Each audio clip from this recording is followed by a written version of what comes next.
trace quelque chose, je trouve, qui est très important. Et comme tu le dis, pour l'instant, c'est encore très très peu développé, peut-être parce qu'on fait de la question de la santé une question privée, toujours, plutôt une question de la sphère professionnelle. Mais je voudrais revenir sur une chose qui me paraît importante, ce que tu as dit sur la territorialisation sur le territoire. En fait, tu fais une critique implicite de la délocalisation. De fait, cette distance qui va être mise entre l'acte de produire et puis le résultat de la production, ou ce qu'on peut appeler le capitalisme absent, hein, c'est-à-dire c'est la sphère financière, etc., une sorte de déresponsabilisation et de virtualisation. Alors pour l'économiste, cette question, comment l'économiste, lui, peut reprendre cette question de la confiance et d'en faire une...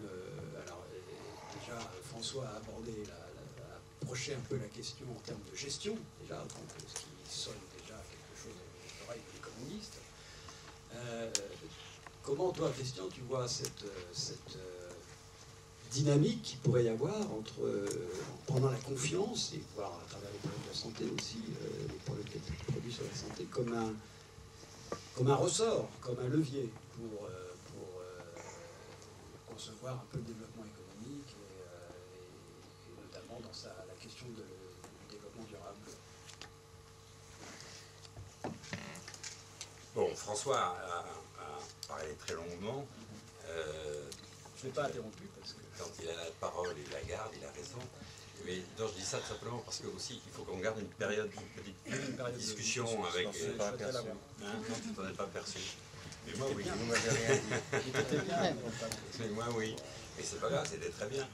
Mais donc je vais essayer de peut-être pas complètement répondre à ta question et en même temps, voilà, redonner un peu d'espace à un échange ensemble. Je vais peut-être tirer un fil qui revient sur la question de la confiance qu'a traité François quand il est revenu sur la question du droit. Voilà. Quand même, ces problèmes de manque de confiance, hein, de perte de confiance, considérer quand même, qui ont derrière des conséquences absolument très importantes en termes de santé mentale, perte de confiance qui se traduisent ensuite par des dysfonctionnements, des crises, comme les éléments de crise dont parlait François, et en particulier maladie mentale, décompensation, maladie psychosomatique, etc.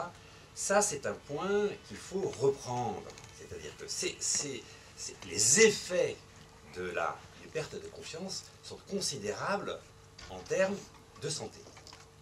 Mais quelle est l'origine ? D'où vient cette perte de confiance et cette accélération des problèmes de santé? Des modes d'évaluation individuelle, de la généralisation de nouveaux dispositifs qui se sont mis en place dans les entreprises, fin des années 80, début des années 90, sur les modes d'évaluation individuelle qui sont absolument désastreux.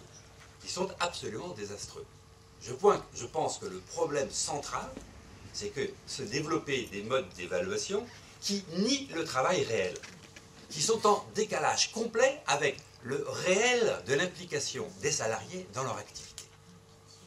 Et là, il y a, de mon point de vue, un point central pour le droit, à savoir statuer d'où est l'origine de ces enjeux de non-santé, de ces grands dysfonctionnements de santé, pour revenir sur l'importance des questions de gestion et de l'implication des entreprises, de la responsabilité des entreprises au regard de ces enjeux de travail et de la façon dont les entreprises aujourd'hui évaluent ou considèrent qu'elles évaluent le travail.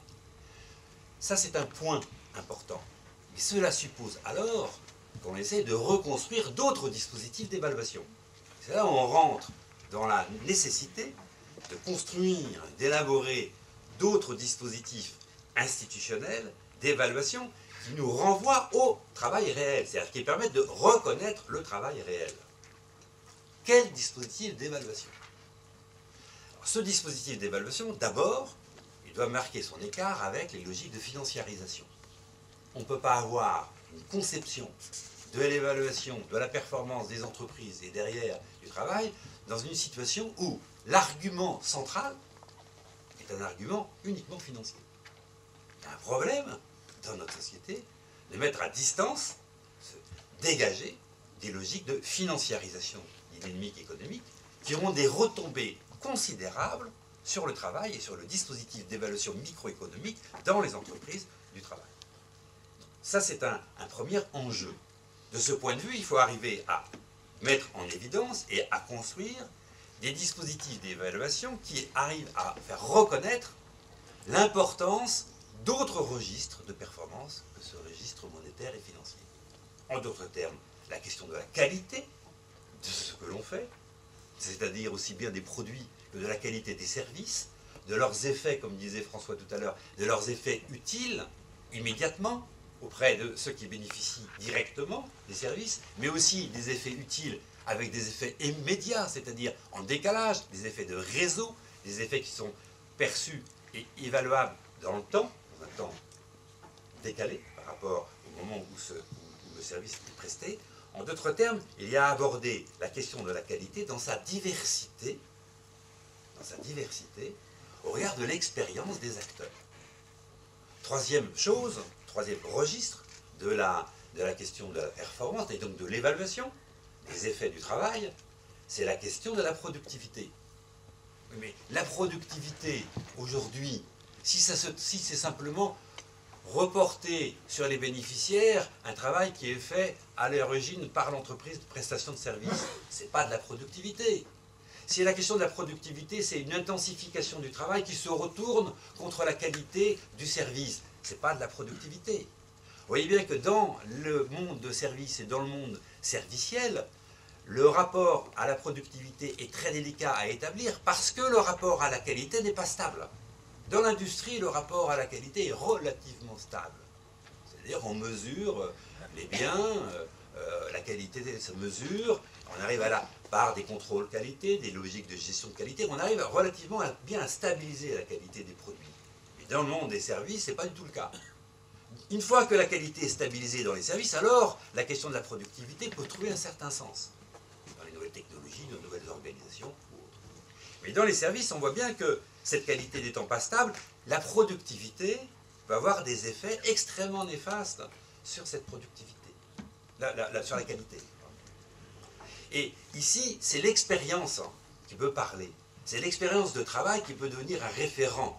C'est l'expérience du travail et de la coopération avec les bénéficiaires qui peut servir de référent.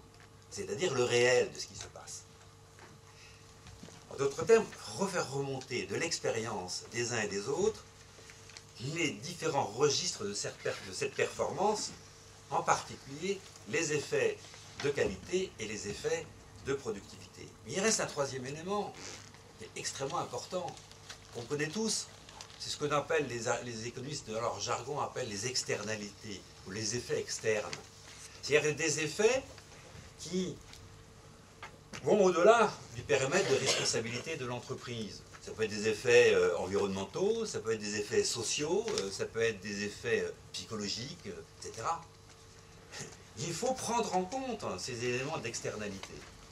Et donc, on voit que ici se dresse, à travers l'expérience du travail et à travers l'expérience de la coproduction des services, une compréhension renouvelée de la performance et donc derrière de l'évaluation.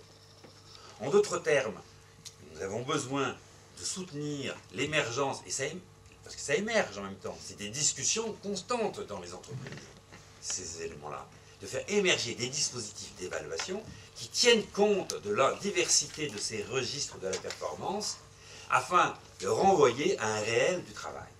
C'est sur cette base-là que l'on peut reconstruire de la confiance. Sans dispositif institutionnel d'évaluation qui prend en compte la diversité de ces registres et qu'il élabore sur la base de l'expérience réelle, il n'y a pas de capacité à reconstituer la question de la confiance. Je terminerai juste sur ce point. Je pense que, puisque tu nous posais à un moment donné la question, mais que faire? C'est-à-dire, comment aujourd'hui articuler la réflexion et l'action? Je pense que le que faire doit apporter sur deux aspects. Il doit apporter d'abord sur une dimension qui est d'intervenir sur les formes de pensée des acteurs, sur la façon dont ils pensent, ils réfléchissent, les situations de travail, la façon dont ils réfléchissent, les la dynamique organisationnelle, les dynamiques productives et les dynamiques institutionnelles, intervenir sur les formes de pensée des acteurs, mais aussi accompagner l'émergence de nouveaux dispositifs institutionnels. Et c'est le rôle, il me semble, essentiel d'acteurs comme vous, d'acteurs comme nous, qui sommes à la fois des gens qui sont engagés dans une réflexion, dans l'avancée d'une pensée, et en même temps engagés dans l'action auprès d'entreprises ou dans l'accompagnement d'institutions. Il y a là, il me semble, une échéance, un enjeu absolument essentiel, qui est en fait, quant au fond, un enjeu politique. Qui est au fond un enjeu politique, c'est-à-dire c'est un enjeu qui